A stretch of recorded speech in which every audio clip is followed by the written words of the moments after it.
மக்களின் தேவைகளை அறிந்து அதனை பூர்த்தி செய்வதுதான் முதன்மை பணியாக இருக்க வேண்டும் என்று மத்திய சென்னை நாடாளுமன்ற உறுப்பினர் தயாநிதி மாறன் தெரிவித்துள்ளார். சென்னை அரும்பாக்கத்தில் அண்ணாநகர் தெற்கு பகுதி பொது உறுப்பினர்கள் கூட்டம் நடைபெற்றது. இதில் மத்திய சென்னை நாடாளுமன்ற உறுப்பினர் தயாநிதி மாறன், அண்ணாநகர் சட்டமன்ற உறுப்பினர் மோகன், மேற்கு மாவட்ட செயலாளர் சிற்றரசு உள்ளிட்டோர் பங்கேற்றனர். நிகழ்ச்சியில் பேசிய தயாநிதி மாறன், 200 தொகுதிகளில் வெற்றி பெற வேண்டும் என்று முதல்வர் உத்தரவிட்டுள்ளார் என்பதை சுட்டிக்காட்டினார். நிர்வாகிகள் ஒவ்வொருவரும் அவரவர் சார்ந்த பகுதிகளில் உள்ள பிரச்சினைகள் மற்றும் மக்கள் தேவைகளை அறிந்து அதனை சரி செய்ய முக்கியத்துவம் அளிக்க வேண்டும் என்று தெரிவித்துள்ளார். நம் தலைவர் தளபதி அவர்கள் நம் அனைவருக்கும் ஒரு இலக்கை வைத்திருக்கார். இலக்கு என்னென்றால் 2026 200 தொகுதி நாம் திமுக கூட்டணி வெற்றி பெற்றிருக்கிறோம்.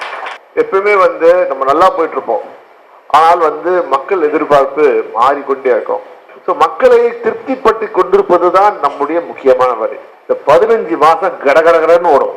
உங்க பகுதியில உங்க வேலை செய்யுங்க. உங்க பகுதி மக்கள் உங்களை தான் தெரியும். அவங்களை பார்க்கும் போது நீங்க சிறப்பாக செயல்பட்டால் உங்க முகத்துல யார பாக்குறாங்க? முத்துவேல், கருணாநிதி, ஸ்டாலினை பாக்குறாங்க.